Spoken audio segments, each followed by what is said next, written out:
welcome everyone. We got people watching now. Hopefully we're live on Facebook now.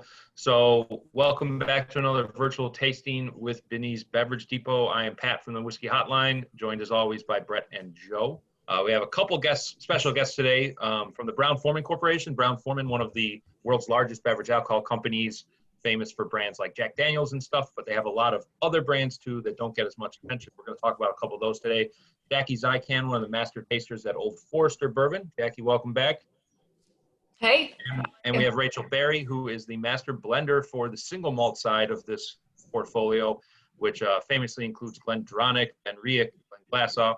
So Rachel, thank you for staying up late and talking to us about whiskey tonight. My pleasure, and good evening, everyone. So how do we want to start here, Brett? I mean, we've got two very different whiskeys, one made with American grains, corn, one made with the famous Scottish grain, barley. And they're made in very different ways. But something that really unites them is how they're not just, you don't just turn on a switch and bourbon or Scotch comes out on the other end. They have to age first and they have to be blended. And I think that's where kind of expert palates come into play. So Rachel, do you want to kind of give us a background on how you built up this whiskey palate and what makes a master blender? Oh my goodness. Do we have all day? Yeah, a bit of a loaded question. Well, I've been in the industry for nearly 30 years now. Yes, I'm that old. And I've sampled about 150,000 casks of whiskey. So so that's a big part of it, is developing your nose. So most of it's on the nose. The nose knows by the time you get to my age. You just have known so much whiskey. 90% of what I do is nosing whiskey from a tulip-shaped glass like this, or nosing from the cask. So that's probably the key attribute, the key skill you need as a master blender. I've been a master blender since 2003. I started off in the industry as a scientist, a research scientist. But people can come in from a whole range of different backgrounds. That's the sort of typical route in, because a bit like learning music, you learn the theory first. So you're learning the science and the technology of whiskey making, right from the barley right through to the bottle and everything in between. And then you get to apply that theory in nosing lots of casks and getting to first compose and then conduct the orchestra in creating the whiskies. And that really is about integration, everything. It's the most varied job you can have in the Scotch industry, because you have to touch every point from the barley in the field right through to the stills, the maturing cask, go out and buy the wood, and then get to speak to all the consumers and really understand and interconnect what's going to be a great whiskey that people are going to love, that hopefully is going to be voted at some point the best in the world. So in a nutshell, I think that's really what it means to be a master blender. There's a lot more besides, but I've tried to simplify it for you. Well, front to back, you have your thumb on the whole operation, though. Yeah, and you've worked for a lot of different properties and a number of different very, very well-known distilleries in Scotland. Who are some of your biggest, or who was your biggest influence as you were walking this path to where you are now? Well, it has to be my first 4 years, my apprenticeship, I would call it, after I graduated. And that was the Scotch Whisky Research Institute. And it was Dr. Jim Swan, who's sadly now deceased, but the great Dr. Jim Swan, because he employed me first in the industry. He invited me in. He gave me my first job. And he was my mentor for 4 years at Scotch Whisky Research Institute.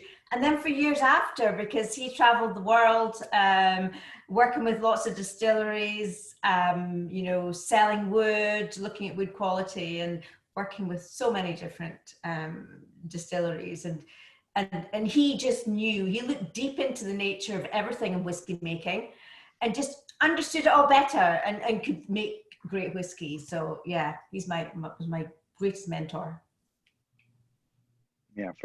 Yeah, Jim Swan was incredibly important to whiskey dragging itself into the 21st century, I think, in terms of, especially when it comes to aging. you know, because Absolutely. the man literally worked, and it's no exaggeration that he worked with everybody, because he did projects in Taiwan, he did projects in the United States, he did projects in Scotland and Ireland and everywhere else. And So, listeners, he's credited with kind of pioneering the STR cast method, the shave, toast, and rechar, and kind of rejuvenating and getting maximum amount of flavor out of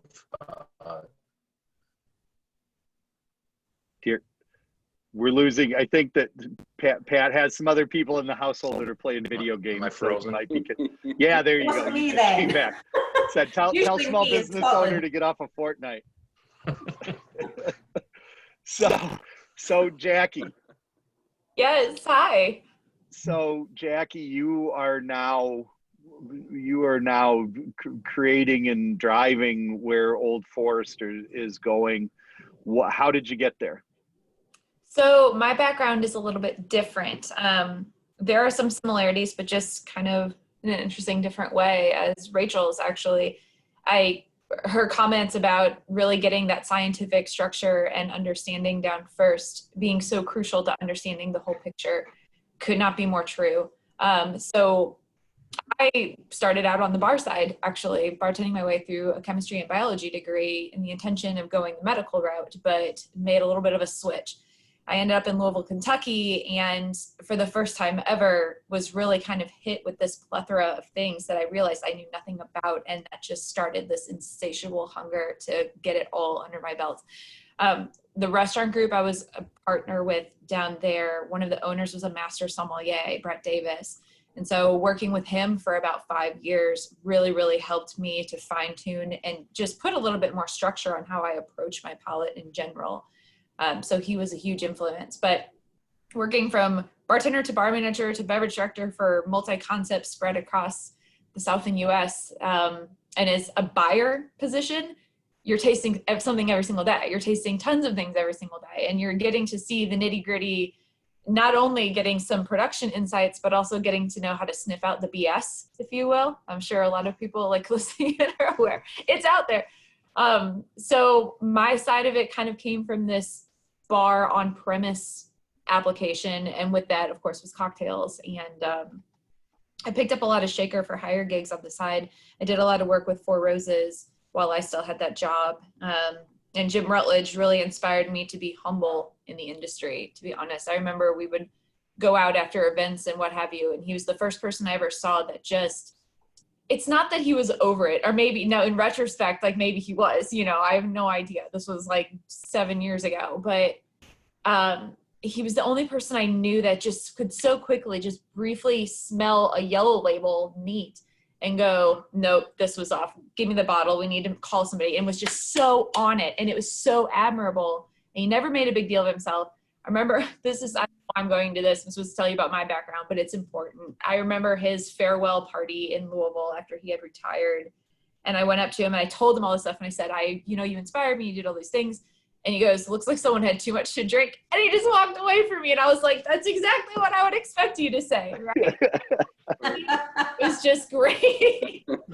But there's so many, I mean, that's what's so great about the bourbon industry, is that everybody's kind of in the same family to a certain extent, and everyone's so supportive. So it's really been a great home for me. But you study your ass off. You study nonstop.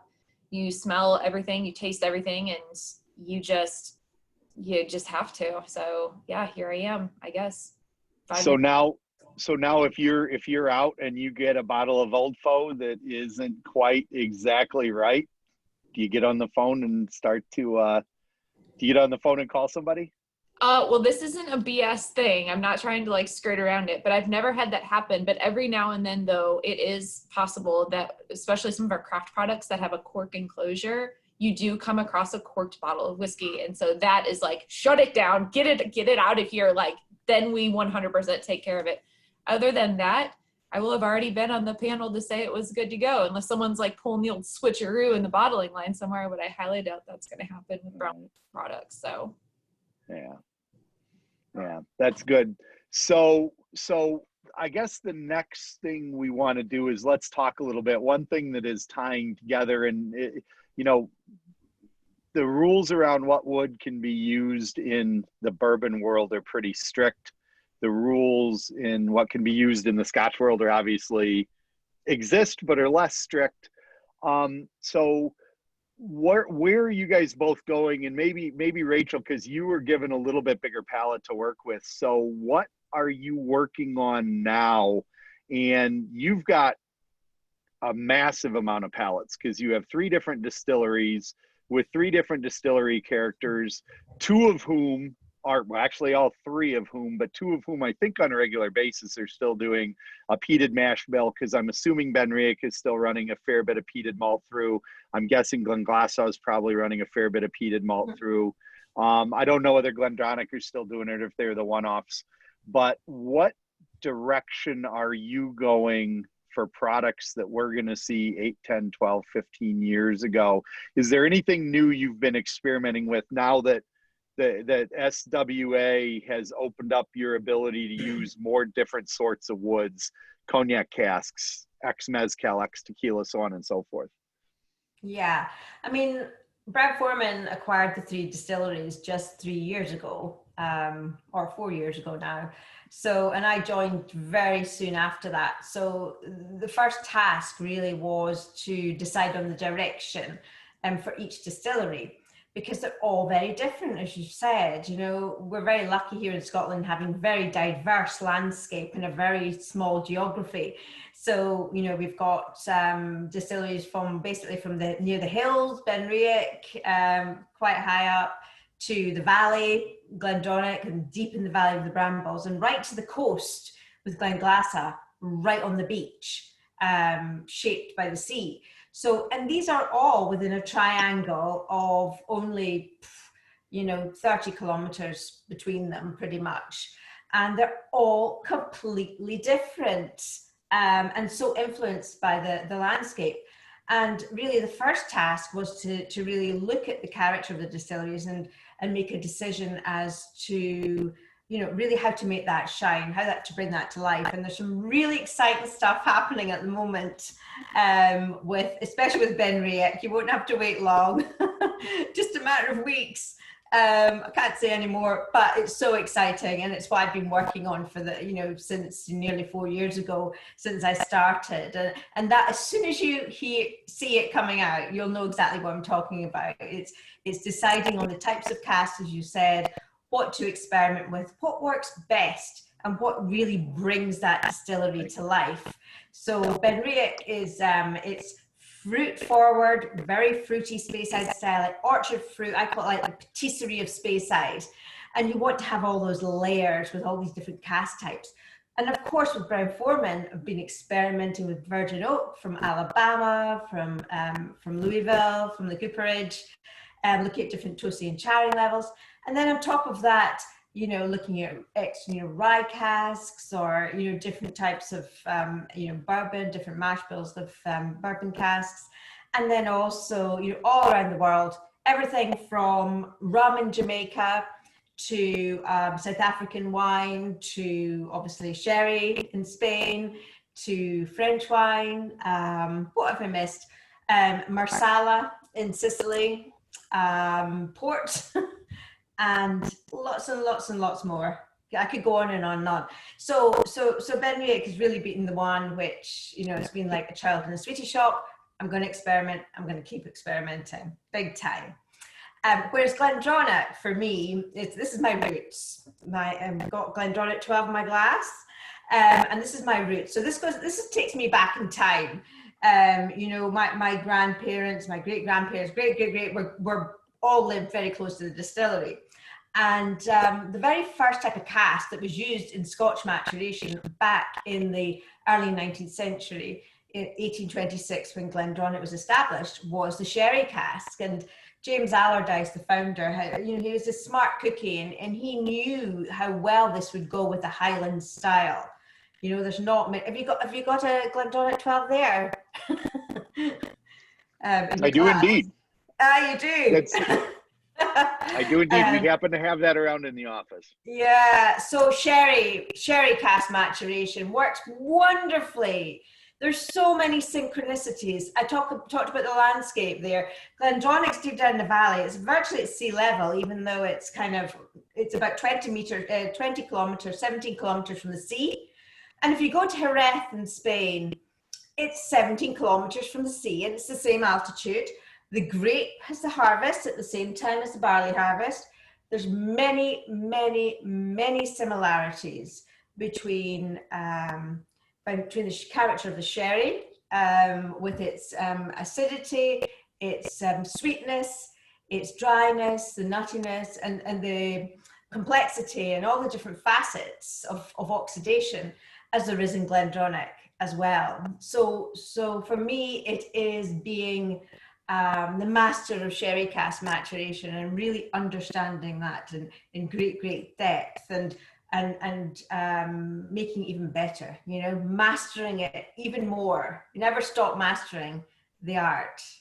And how difficult have you found it? Because in our travels, the one thing that we are discovering more and more is we're talking to folks in Scotland, and a lot of it is not by your choice. It's a function of the consumption habits of sherry. How much have you had to adjust timing and so on to account for using seasoned barrels versus barrels coming out of a Solera? Because barrels coming out of a Solera are much more dear now because there just aren't as many of them because consumption is down. And it seems like more wood is coming that is really just constructed and seasoned with sherry, but doesn't necessarily have the maturation time. How hard has that been to adjust to? Yeah, I mean, it's really, really interesting because I've worked with sherry casks since I started in the early 1990s. And when I joined Scotch Whisky Research, we were doing what was the Harvey Sherrywood project at Scotch Whisky Research. And that was between 1986 and 1990. And that project focused on the fact that in 1986 was when sherry companies stopped shipping in casks. So they bottled in Spain and they stopped shipping in casks. But prior to that, so going back to 1826, what Scotland would have received would have been the shipping casks, which would have been used prior to bottling. And these shipping casks might have been used over a year or two. And they would not have been the casks, actually, that would have been in the Solera, which is interesting. The Solera cask might have been American oak, but the shipping cask would have most likely been Spanish oak.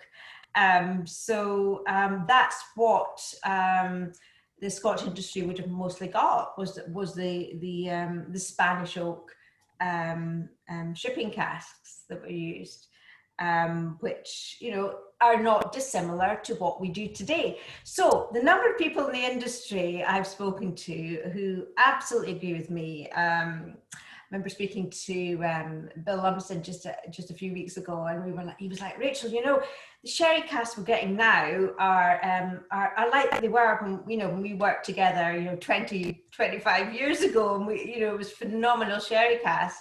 And then now, I would say, we buy arguably the best in the industry, Spanish oak.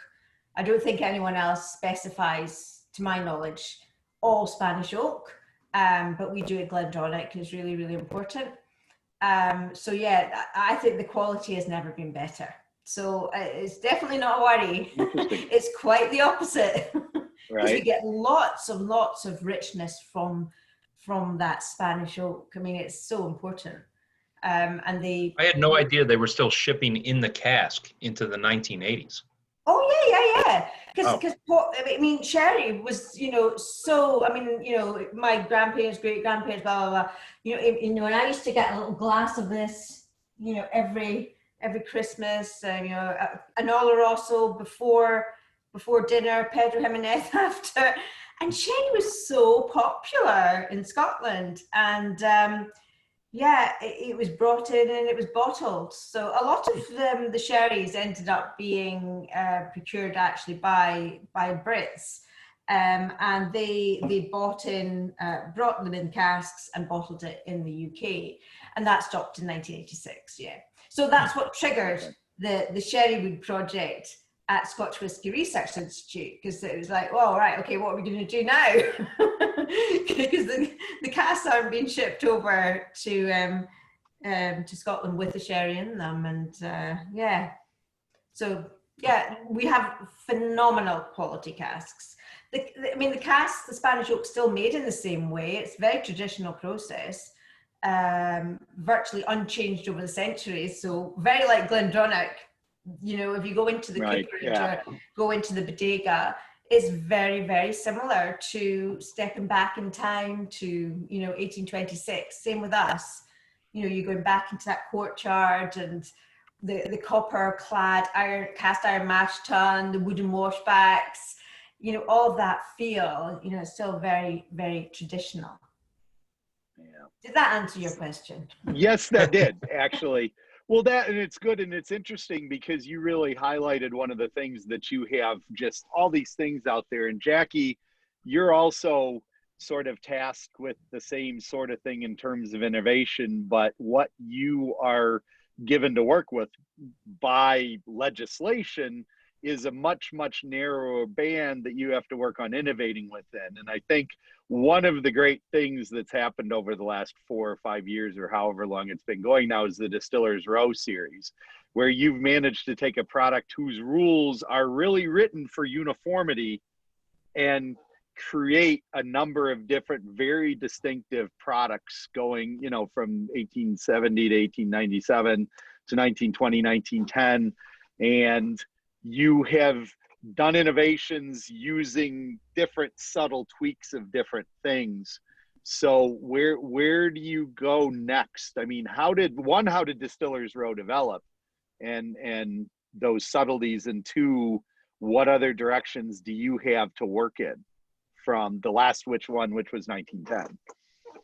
So 1910, of course, being the most obscure of the entire group, right? Because it goes through a double-barreled process. But you're exactly right. We have one option. That's the common denominator of everything, and it's new charred oak. We got to stick with it. Now, granted, it's a huge benefit because Brown-Forman does own their own cooperage, that we can actually sort of own the process of where's the wood being sourced from, how long is it being seasoned, what's the toasting process like, what's the charring process like, and we can tweak those pretty readily. So that's a great benefit to us if we want to manipulate flavor profile that way. But the Whiskey Row series that you mentioned, keep in mind, for anyone out there who's ever had it, you've had the diversity within it, it's the exact same distillate at the very beginning. It all starts out the same. It all starts out Old Forester. It all comes off the still the same. It all has the same yeast, same mash bill. How we're making it taste different is by selecting different barrels here and there and really like fine tuning, coming through and matching flavor profiles. It's sort of one of the historical brand promises of Old Forester was consistency. And so of course we're having to match every tiny little batch of 1870 every single time. And the smaller the batch size, the more challenging that is. So yeah, but I think as much as we are limited to that first oak exposure, after that, kind of the sky's the limit as long as you label it right, I mean, you're not going to be calling yourself straight bourbon anymore. You're going to have to add on a paragraph of descriptors of finished in, et cetera, et cetera, et cetera. But the 1910 is a really great example of that actually sees brand new charred oak twice, the second time being incredibly charred to the point of near disintegration. And so we're really sort of tweaking the flavor profile with that. If anyone out there's ever had Woodford double oaked, same concept, but that second barrel has been heavily toasted, and it's a totally different result on the end. So by using different filtration intensities, by using different barrels from different parts of the warehouse, different ages and different proofs, that's kind of how we've manipulated flavor. Now, of course, the landscape of bourbon is very competitive and everyone wants the shiny new toy. And so we're constantly trying to consider what can we do next that's not going to be too contrived, I guess, like we're not out there trying to make something just for the sake of novelty. It still has to have great balance and quality to it. But it sounds like there's a lot of, possibly a glut of high quality sherry casks that may have previously held delicious malt whiskey. Just throwing it out there as maybe a future option. I am going to take this opportunity to say, Rachel, when I was out in Scotland last June, there were some casks at Glenglassaugh that are incredibly old and smooth, like a pirate ship. Like, it's insanity how this wood has just formed over time. And I would really like to discuss playing with it, if you would be open to that. You got to work out a trade. You definitely get the coastal influence that perhaps you don't get 100%. in Old Forester. Oh yeah, I mean, it'd be fun because the Brown family's of Scottish heritage. I mean, you notice Old Forester is always spelled without an E when we say whiskey. So why can't we just like bring it all together, you know, and tell the full story? Just saying. No hints. We're not like working on it. I don't know. Watch this space for the future. Well, so you guys are both leaders in your various leaders and extremely well regarded in the two different whiskey endeavors that you're involved in. Has there ever been a discussion of an exchange program? So maybe because, you know, Edinburgh is a fantastic town and Louisville's a fantastic town, and there's plenty to do and eat and see in both.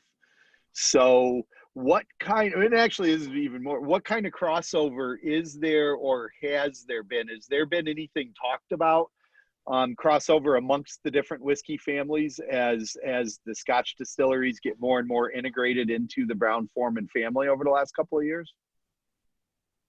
I mean, I would say that it's more on the wood side, you know, that we've really developed that relationship in understanding wood. Obviously, the cooperages in Alabama and in Louisville, and yeah, understanding each other's products. So I think there's been a lot of learning, education, and obviously through the insights within Brown-Forman and the incredible knowledge that Brown-Forman has, you know, we're all learning more. So it's informing all of our journeys to create the best whiskey we can. I think, you know, we are influenced by our landscape, by our geography, and that is a big part of the beauty of our whiskies. So yeah, I'm not sure how much crossover there'll be. I think, you know, obviously in terms of what we learn, there will be and share. But, you know, I think Glendronach will be made in Aberdeenshire for many years to come. It's great that now we have these Scotch brands and these a whole new slot of options in our backyard as far as finishing barrels and things of that sort, right? So Brown-Forman has no shortage of used Tennessee whiskey and bourbon barrels at all. So it's great. And I think, you know, the conversations have taken place here and there. Of course, it's going to come up of like, well, what if we sent a barrel down to Herradura that used to hold birthday bourbon or something, you know, like, remember, we do have those tequilas. So we're very fortunate. We have a lot of innovation opportunities within the used casks in and of themselves that are within the family. We do remember that. And by the way, the Whiskey Hotline has a few ideas about some things that can be done. So what I would suggest, sure, Jackie, that the next time because we've actually done this recently with an independent bottler, if the possibility exists that you could grab some, with the understanding that, of course, that the second that they leave the shores, they wouldn't be bourbon anymore. But if the next time you went over there, instead of getting on an airplane, you could get on a cargo plane and take a whole bunch of barrels of Old Forester filled and just drive them to Glendronach, or even better, Glenglassaugh, and put them in some of those rick houses that are right on the Firth, right on the little bay that's coming off the Murray Firth, and store them there, and then perhaps grab a couple of barrels of maybe BenRiach or Glenglassaugh or Glendronach and put them on the boat when you drive home, and just toss them into one of the rick houses in Shively, and cycle through and then see what can happen. That would be great fun. I'm amazed the research and development team hasn't said that already, but because we've had some experience with bourbon that has been taken to Scotland and aged for extended periods of time. There are a couple of independents. Cadenheads has been doing it for 25 or 30 years, with a lot of Heaven Hill distillate. And there's another independent bottler that's Dutch based called Archives that we've recently done that have done that as well. And then Our other ask of the Whiskey Hotline is that when we do the next Pat, you can jump in anytime if you've got a list of demands, since I'm going over this. This took a turn really quick, didn't it? Like it's just become turned a into a wish sales list meeting for live us to just stream. demand things from Crown Corn. Exactly. Now that we've got you. Yeah, exactly. So the other thing that we have been able to do is maybe the next time that we're down visiting you in Louisville, Jackie, that when we're done with the barrels that we do for Old Forester picks, when we get them, maybe if those barrels could just make their way to Mexico and get filled up with some yummy Herradura and then left the rest for 9 or 10 months or maybe a year, 15 months, we would be happy to then buy the contents of those barrels and have a Herradura Old Forester boomerang. I mean, they were both founded in the same year. It's a really great pairing. Both of us are celebrating our anniversary this year, 150th. Where there's a will, there's a way. It's never as simple when you're dealing with alcohol. I know this very whimsical idea of like me somehow driving a cargo plane or boat of barrels across the We'll hire somebody the else. paperwork trail is making my mind spin right now on this, y'all.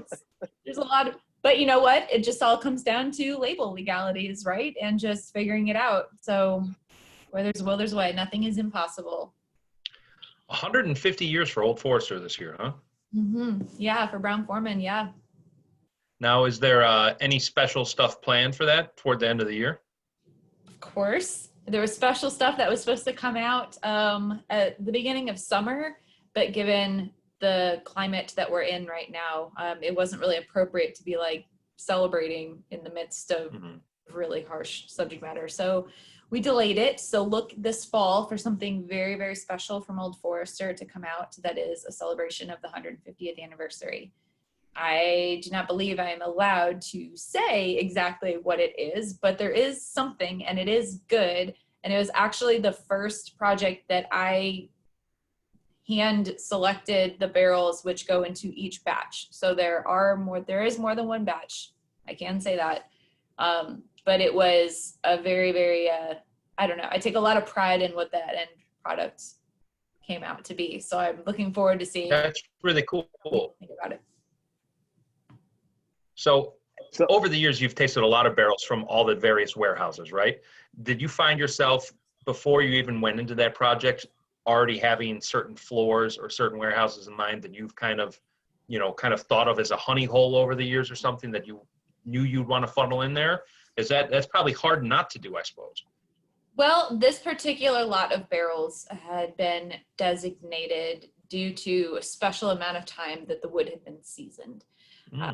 So without giving out too many specs on it, I'll just say that as a blanket statement. So what I was given to work with was already there. The question about honey spots or honey barrels or floors or warehouses and stuff like that comes up quite a bit. I've been with the brand 5 years. Honestly, it would take me probably even past Rachel's tenure in this industry to notice any consistencies, because that oak is such a huge player in the flavor profile. It's American whiskey, it's oak, right? It's an oak bomb. So the fifth floor of H warehouse on one particular side right now is my favorite because I had a great lot from there. But I don't know if I replicated that scenario, would it be the same, because it's always going to be different trees.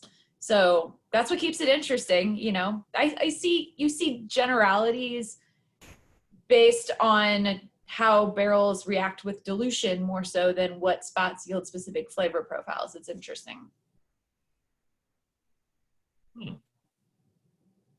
That's good. So I had, one of the things we're not bringing up just because there is a limited amount of time and we might have to do a second just to cover it, and we didn't have anybody available, but have you guys, or have there been, one of the things that has been at the very least getting some attention is a project that Beam has been doing with a number of their different distilleries all over the world. Has there been any talk of Brown Forman, or have you guys talked amongst yourself of constructing a world whiskey? Because you now have, a couple of three distilleries in North America. You have 3 distilleries in Scotland, and you have a brand new distillery that you built within the last 3 years in Ireland at Slane. So is there, has there been any discussion about trying to do that as certain things in the world devolve, trying to do a three-way project between blending whiskeys between any of the properties in those three countries? I mean, it has briefly come up in some innovation meetings. Of course, it's an option for us. Has something been decided? No. The one thing that Brown-Forman does do well, exceptionally well, is not just make quality products, but it's grow brands in a very sustainable way. And so a lot of the brands we have right now in the new facilities we have right now across the globe are kind of new to our family in the grand scheme of things. So we're still trying to kind of establish those brand pillars first before just starting to mix everything. And we're all growing so fast right now that I think some of us are, I can't speak for Rachel and their stills, but I can speak for us. We're getting a little selfish about still time and where that liquid goes, because we really want to be able to put it towards the brand growth. I don't know, Rachel, do you have any other insights into that? Yeah, exactly the same. Exactly the same. Every drop is really a prisoner of the brand. You know, when I joined, I was kind of worried. Oh, I don't think we're going to have enough whiskey. You know, I can just see that people are going to love our whiskey so much. And of course, with Scotch especially, it's so difficult to look into that crystal ball and for it to be crystal clear, because you're looking, you know, 10, 20, 30 years out, you know, often, and, you know, with Glendronach, you know, it's 12 years. And then we have the beautiful 15, 18, 21, and much older. And we even have casks right back to 1960s. So, you know, it's really, really difficult. And therefore, you know, every drop, as you say, every drop is a prisoner really of each distillery at the moment, because they've got a lot of growth to do, and it's already started, you know. It's really already started with, you know, Glendronach. You know, we've had to already have put some whiskies on allocation. So yeah, it's great. It's a great problem to have. Well, how, and your newest is probably, because again, it had shuttered for a long time by Edrington and Remy, and, you know, started to be brought back by Stuart Nickerson and then by Billy Walker when Brown-Forman came on the scene. So what new is happening, or how is progress going at Glenglassaugh? Yeah, I'm working on some really great whiskies at the moment. It's really exciting times. For those maybe who don't know the distillery, they will know it was shut down, mothballed, as we call it in Scotland, between 1986 and right at the end of 2008, and there was very little distilled then. So it wasn't really until 2009 that the whiskey started to kind of flow through. And therefore, you know, we're in 2020, so we're literally just at reaching 10 years old. So I'll let you piece the pieces of the jigsaw together and what might come next. Right. Yeah, so, and then how are you able to get, because I know that the issue, because just the way that it was started up, it took a while for there to be a decent amount of whiskey produced there. Are you actually able to run that facility and produce a decent amount now, which again, we might not see for 10 years or 12 years? Yeah, absolutely. I mean, it's not a big distillery. It's still a very small distillery. So it's, you know, it's just under 1 million in capacity, which, you know, compared to the really big malts, you know, up at 15, 20 million is still very, very small. However, you know, there has been, you know, whiskey distilled in nearly to that capacity, not quite, in recent years. So yeah, it's watch this space, just figuring it all out, you know, working out what the character of Glenglassaugh is, and it's all about the coast. So yeah, I'm really excited because there's not that many there's very few coastal malts, especially in the northeast of Scotland. Yeah, very, very few indeed, and none with the character of Glenglassaugh, because it's got that. It's at my last job, the previous owners were like, oh, you know, it was almost like the holy grail of malt. Any malt around the world was tropical fruit character that develops with very old whiskies. And as soon as I tried Glenglassaugh, when I knows the new make spirit, obviously from all the distilleries, and I was like, wow, this is like Lilts. It's a drink we get in Scotland of pineapple and grapefruit and right off the still. And I was like, I've never encountered anything like this before, right off the still. It's got those tropical notes that some malts, coastal malts, take 40 years to get to develop. So it's really, really exciting. Right. And you think that is a function of the distillation and environment, or that's a function of distillation rather than wood. And you did get a big thumbs up from one of our great whiskey customers, Sid, who agrees that Glenglassaugh is the hidden gem of the three in Scotland. Oh, lovely. You know, it's interesting because there's various stories about how a previous owner tried to change it to be more like another distillery and it just wouldn't change. So changed the distillation, changed things in the process to make it easier to blend. Because actually it's so characterful, it's very difficult to blend. Because obviously in blended Scotch, you've got to be able to substitute different malts for each other with the peaks and troughs in the inventory. And there's nothing like it. So they were like, oh no, we're not going to be able to blend with this to do, you know, the blended Scotch. So they tried to change it and they couldn't. So I think a lot is down to location, a huge amount, more than we can ever imagine. And I haven't done all the microbiology into this. However, because it's so close to like one of the richest seascapes, let's put it like this, in the world, it's got so much, it's almost like oily fish in the sea, and there's so much aspergillus in the air above it and whatnot. You think our wooden washbacks are so close to the sea that some of that must be influencing the fermentation, because at the end of fermentation you get all these notes that seem to be created from that at the end, you know, very long fermentation. As a side note, given its location and knowing where it's at, have you ever been working at the distillery and gone down to the beach and gone surfing? Of course. Because it's one of the places in Scotland where there is actually surfing. There is, and I went surfing. My dad used to take me there almost every weekend, because remember, I was brought up there, and it's this triangle of BenRiach. I went gliding, so I learned to glide because we've got really good thermals, and then I learned to surf with my dad, who was a canoeist, and we used to go around the Spey as well, but at Sandend Bay at Glenglassaugh. And then I was born near Glendronach. So yeah, it's a beautiful, beautiful place, beautiful Sandend Bay, great, you know, waves for surfing. It's absolutely. The honest answer to that question is you were an X Games athlete as a child. That was crazy. You were hang gliding and surfing in Scotland. Well, do you know, with that part of Scotland, there's so much on your doorstep. You know, there's like, you've got the rivers, you've got the rapids, you've got the sea, you've got lochs, you've got mountains, you know, you've valleys, you've got everything. Skiing, everything's on your doorstep. Yeah, it's a real sportster's paradise, really. So Jackie, how many times have you swum across the Ohio?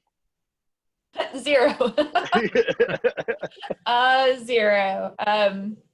I am a person that does feel the sense of getting dehydrated, and I need water. I'm a very, very avid kayaker. I'm constantly with my feet in a stream somewhere. We've got a lot of places here, I think, but what Rachel's talking about, Scotland is like no place else on earth. It is completely heaven. It is so pristine. It is perfect.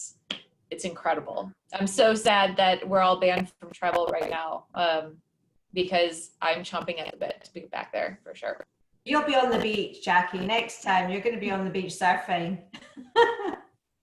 So Rachel, so how has that been? Do we know, has there been any noise in the UK about, because we are, just as everybody, we've been, Pat and Joe and I have also have been pretty much not any chance to do much traveling. We have had to make a drive down to Kentucky to do a real quick selection that sort of had to be done on site. But other than that, we haven't been able to do much.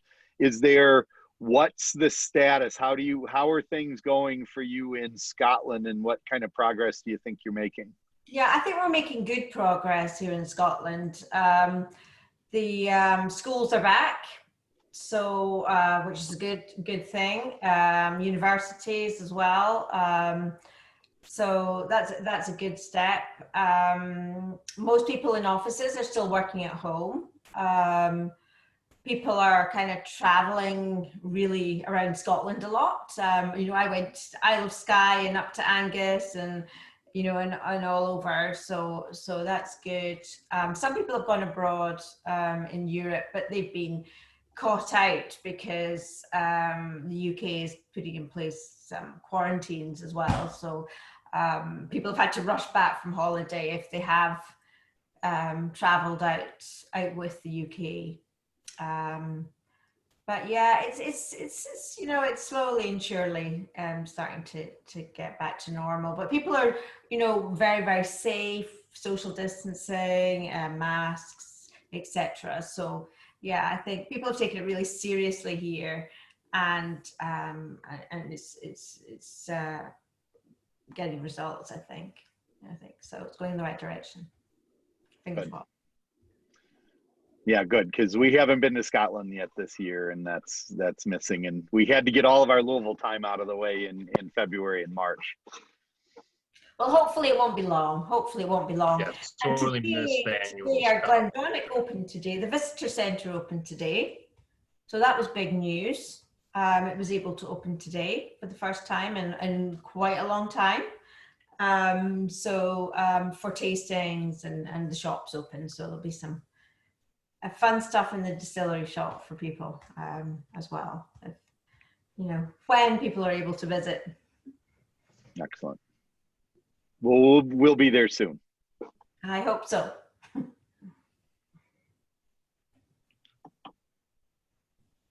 Well, thank you so much, both of you, for joining us today. It's been interesting talking about the wood influence of these various whiskeys. We got a couple teases about some upcoming stuff, so your marketing people will be pleased that you did not spill the beans on the Zoom tasting today, although our listeners are disappointed, for the record. So. Well, and we all know that the fact, and this is, we all know that the marketing people hold a certain amount of sway with Brown-Forman. So we're happy that they allowed a couple of the production people that are on the ground level come out and actually talk to the people in the public. Well, I thought we were going to get out of here without a parting shot at Brown-Forman from Brett, but I guess not. Freedom, really. They trust us. We trust each other. No, we do. It shows in the product. It does. It's impressive. And the fact I guess what we want to point out is that we're very proud to have you guys, because we're happy that finally the people that are really making and putting, these distilleries on the map actually get a chance to, go behind the scenes and make sure that people are able to see you and meet you and understand everything that goes in, and it's not just another bottle on the shelf.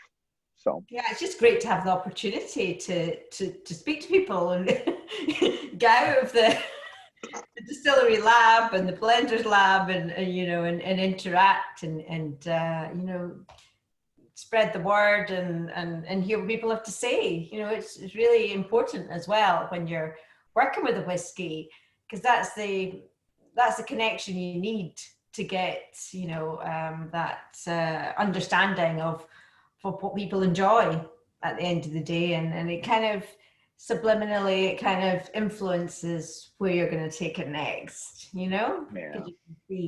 We have a request for peated BenRiach new make for Cologne, though, because our audience is that nerdy. Truly. Yeah. Paul, I don't think they're going to give it to you. It's beautiful. I've worked with a lot of Islay malts as well. I don't know if you're aware of that, but it's just like, a beautiful fruity orchard with a little bit of smoke just wafting through it. I've been craving the BenRiach, peated BenRiach in PX. So we've had some cast strength PX BenRiach that was peated. That was some of my all-time favorite whiskey, and So any more of that you could send over, that'd be great. And we do have peated batch 2, peated full strength batch 2. So if anybody, I believe that there's still some of that on the shelf. It's beautiful. It's beautiful. And, you know, we're so lucky to have, you know, peated whiskey back to the 1970s as well, you know, and there's not many distilleries can say that anywhere. Yeah. It was out of fashion for a long time, right? Absolutely. Yeah. And you know, a lot of distilleries have sold off their stock from there. So for the peat heads out there, the smoke heads, did we say that? We say peat heads, I think. There's more of that to come. It's, as I say, won't be long now. Just another. I think if you say Smokehead Angus Dundee sues you probably. The smoky BenRiach. for the smoky ones. Indeed. Well, thanks again, Rachel, and thank you, Jackie. Thank you, everybody, for joining us. We'll be back soon with more virtual tastings. So until next time, Rachel, it looks like you have some sherry behind you. You have to finish, so we'll let you to it. I've got my Glendronach 12-year-old, so I'll raise a glass. I have that too. Cheers to that. Langeva. Good health. Cheers. Langeva. Cheers. Cheers. Thanks, everyone. Thank you See all. you next time. Thanks. Thank you. Bye. See you soon. Bye.